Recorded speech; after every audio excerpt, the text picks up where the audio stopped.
pessoal, tudo bem? Professor Paulo Gereba de História.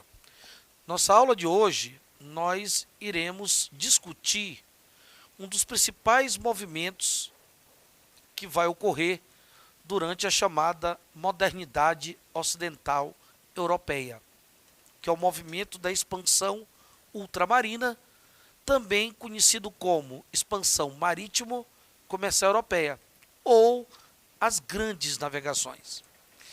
Observe que nós estamos diante de um movimento, quando se fala da expansão ultramarina, ou das grandes navegações, nós estamos diante de um movimento que ele vai ser considerado como uma das principais mudanças de mentalidades na chamada Europa Ocidental moderna, por conta das transformações que esse movimento ele vai acabar proporcionando para a sociedade ocidental europeia dos tempos modernos, principalmente para a sociedade aí por volta do século ali 15 ao século 17.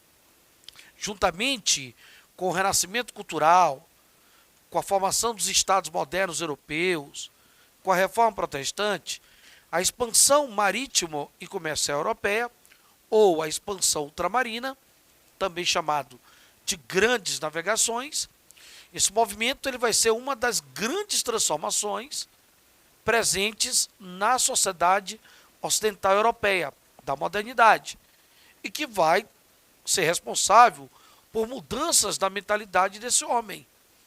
Esse homem, a mentalidade dele está mudando, através desses movimentos de transformações, ou até mesmo através da própria invenção da imprensa, a mentalidade do homem moderno, ocidental, ela vai se transformar. E o movimento das grandes navegações, ele vai ser um dos movimentos diretamente responsável por isso. Ok, galerinha? Beleza? Bem, quando se fala dessa expansão ultramarina, ou desse movimento das grandes navegações, nós temos que pensar algumas questões inerentes ao movimento. E uma dessas questões, no que diz respeito a quem vai organizar o movimento. Quem vai conduzir esse movimento?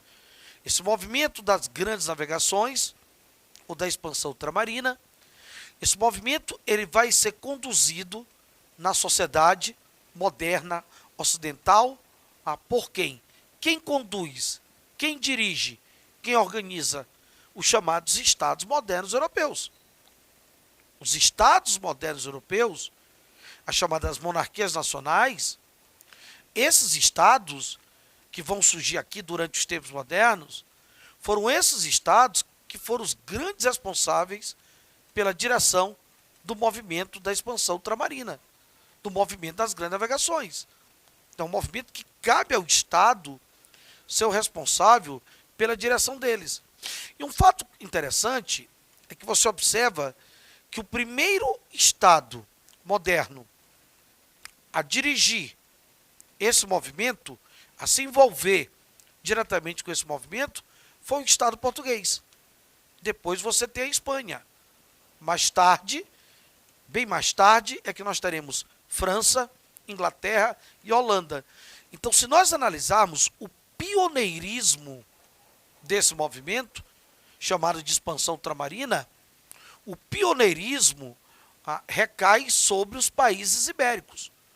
Os países ibéricos, no primeiro momento Portugal, posteriormente Espanha, que foram os primeiros estados que se formaram na Europa, por conta principalmente aí, no caso de Portugal, a Revolução de Aves, a Guerra da Reconquista, no caso da Espanha, a Revolução também da Guerra da Reconquista, e nós temos o casamento entre Castela e Aragão. Então, observe que após a formação dos estados português e espanhol, esses estados alcançam o que nós chamamos de neutralidade política e a partir daí eles vão dirigir, eles vão organizar o movimento da expansão ultramarina ou o movimento das grandes navegações. Por isso que é imprescindível esse aspecto político. Esse aspecto político, ele é fundamental para você pensar nesse movimento. E até mesmo no pioneirismo ibérico, no primeiro momento de Portugal e posteriormente na Espanha. E perceber por que as grandes navegações inglesa, francesa e holandesa, elas foram caracterizadas como grandes navegações tardias. Porque os estados modernos, na França, na Holanda e na Inglaterra, vão se formar tardiamente. Além disso, um outro aspecto importante, quando você fala do movimento da expansão ultramarina, quando você fala do movimento das grandes navegações, um outro aspecto importante é quem vai financiar esse movimento. E por que financia? Esse movimento ele vai ser financiado por múltiplos capitais burgueses. Quando eu falo de múltiplos capitais burgueses que irão financiar o movimento da expansão ultramarina, eu estou me referindo a quais capitais? Eu estou me referindo aos capitais fomentados por comerciantes, aos capitais fomentados por banqueiros, aos capitais fomentados por mercadores. Então, ricos mercadores, banqueiros e ricos comerciantes é que vão financiar esse movimento das grandes navegações, esse movimento da expansão ultramarina. Mas, Jereba, por que eles estão financiando? O que esse capital mercantil, esses múltiplos capitais burgueses, ou seja, esses banqueiros, esses comerciantes, esses mercadores, o que eles querem ao financiar esse movimento? Eles estão buscando lucro? Não deixem de buscar o lucro. É evidente que eles estão de olho no lucro. Mas é preciso também observar que o financiamento se dá por uma necessidade da expansão da fé. Esses homens acreditavam, até por conta da mentalidade religiosa, na época ainda muito forte, esses homens acreditavam que se eles chegassem no paraíso, e o paraíso seria alcançado a partir da expansão ultramarina, se eles chegassem no paraíso, eles poderiam ter a possibilidade de salvar a sua fé, de salvar a sua alma. Por isso que quando você fala da expansão ultramarina, você diz que o movimento teve um caráter cruzadista. Que ele teve um caráter cruzadista. Aquela ideia lá das cruzadas de chegar no paraíso e a partir do momento em que esse europeu estivesse no paraíso, ele teria a possibilidade de salvar a sua alma, por conta da expansão da fé cristã que iria ocorrer nesse paraíso por parte dos europeus. Então, esses homens acreditam também não só no lucro, mas acreditam na possibilidade de expandir a sua fé, de salvar a sua alma. Daí, o financiamento desses grupos mercantis. Um outro aspecto também importante, que vai nos mostrar por que esses grupos burgueses mercantis eles vão financiar o movimento, é a visibilidade social, é o status. É o status ou a visibilidade que esses homens iriam ganhar. Afinal de contas, os grupos mercantis, quando eles financiam grandes projetos dos estados modernos, como é o caso da expansão ultramarina, quando eles financiam esses projetos, o Estado garantiria para eles, para alguns deles, o Estado iria garantir o quê? Iria garantir títulos, privilégios, honrarias. Eles ganhariam uma série de títulos, de privilégios e honrarias, onde esses títulos, privilégios e honrarias acaba garantindo para eles uma participação no que o grande sociólogo Norberto Elias chama de sociedade de corte. Eles iriam poder participar da sociedade de corte. Ou seja, eles teriam visibilidade, garantiriam status a partir desse financiamento. Então, o financiamento se dá por uma necessidade de lucro, por uma necessidade de buscar a salvação da alma, por uma necessidade de garantir o status ou a visibilidade social. Quando se fala também da expansão ultramarina, é preciso observar a justificativa ideológica que os europeus vão utilizar para organizar esse movimento, em busca desse paraíso, ultramar, fora da Europa. Ou seja, o paraíso que no primeiro momento seria as Índias, a Ásia, o Oriente, e posteriormente, com a descoberta ou invenção ou conquista, seja como vocês gostam de analisar, tá, da América, do Novo Mundo, com a conquista, com a invenção ou a descoberta da América, a partir de 1492, por Cristóvão Colombo, a partir daí, esse paraíso vai passar a ser o Novo Mundo, ou a América.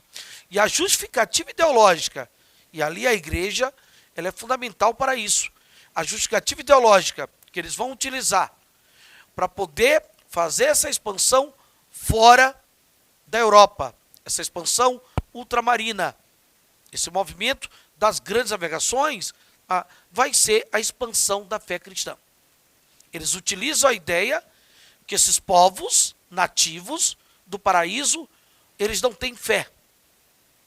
Eles utilizam a ideia que esses povos, na verdade, eles são pagães. E como pagães, e como não têm fé, eles vão expandir a fé. Que é uma forma, inclusive, deles alcançar, os europeus, até a salvação da sua alma, como nós falamos ainda há pouco. O que prova que esse movimento, ele teve um caráter cruzadista.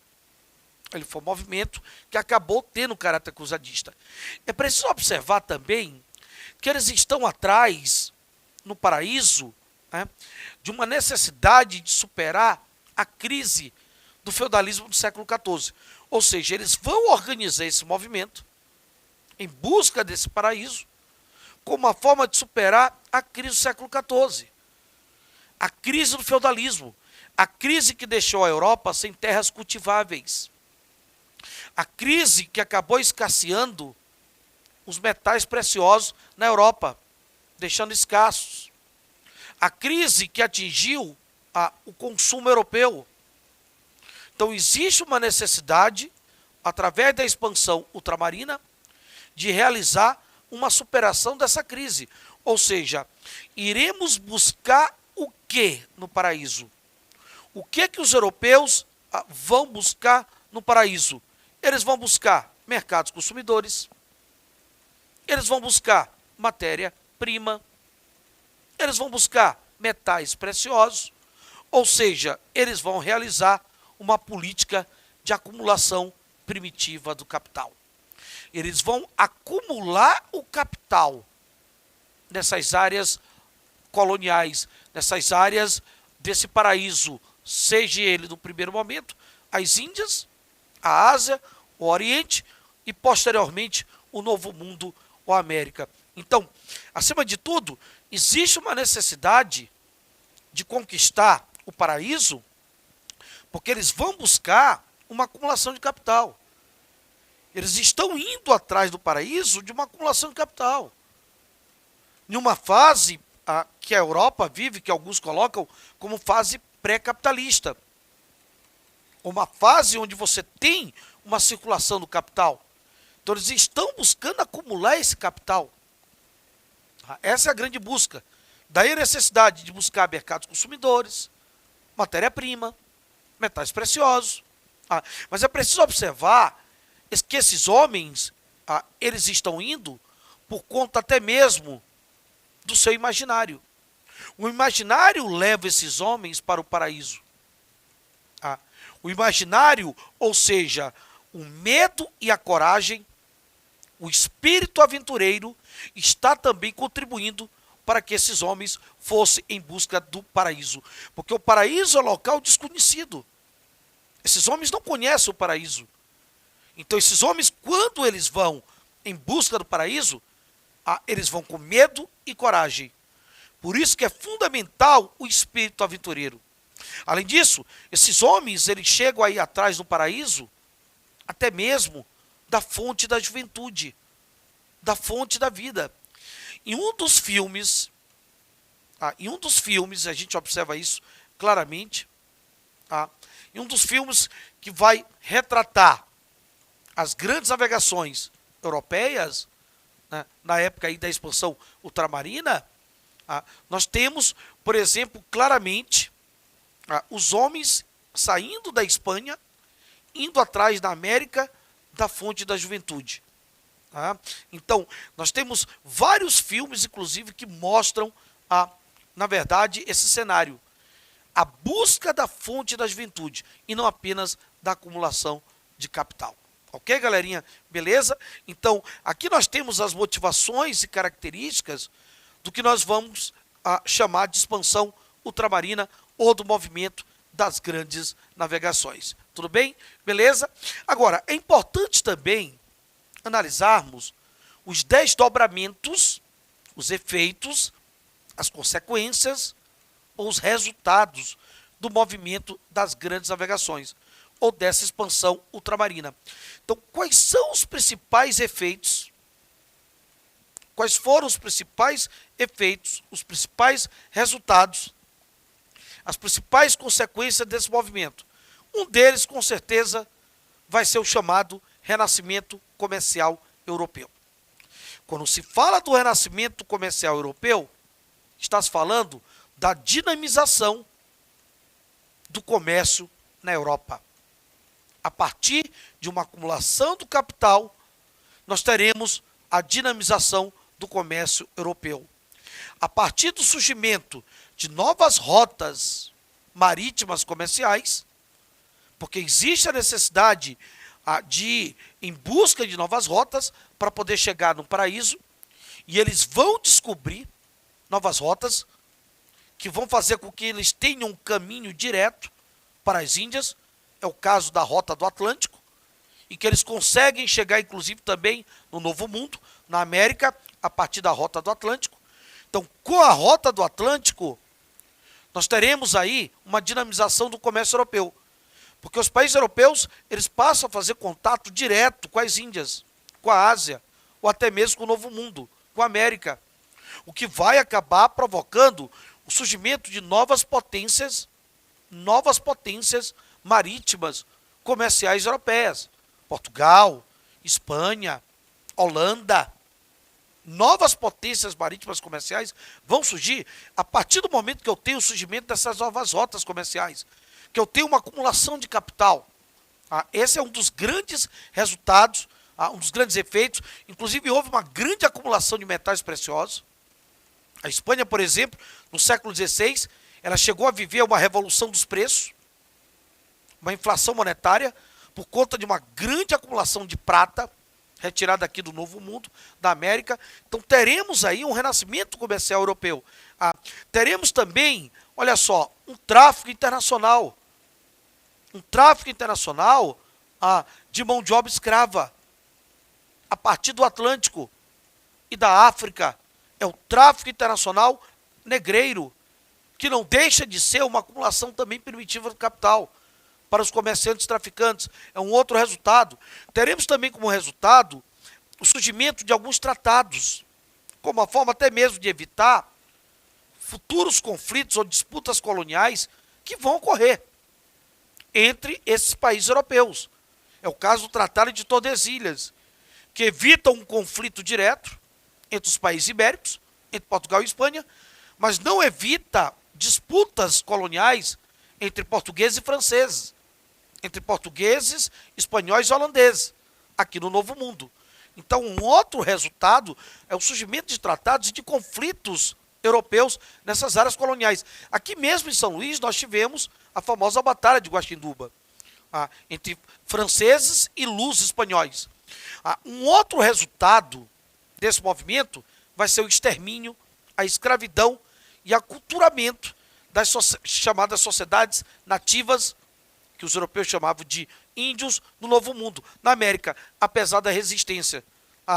Um outro resultado é a invenção cartográfica. Os europeus, eles inventam uma nova cartografia, descaracterizando a cultura e o território desses povos nativos aqui da América. Ok, galerinha? Um grande abraço, certo? E não esqueçam, o movimento das grandes navegações é um movimento de fundamental importância para a sociedade dos tempos modernos. Um grande abraço e até o nosso próximo encontro. Beijos, Jereba. Valeu!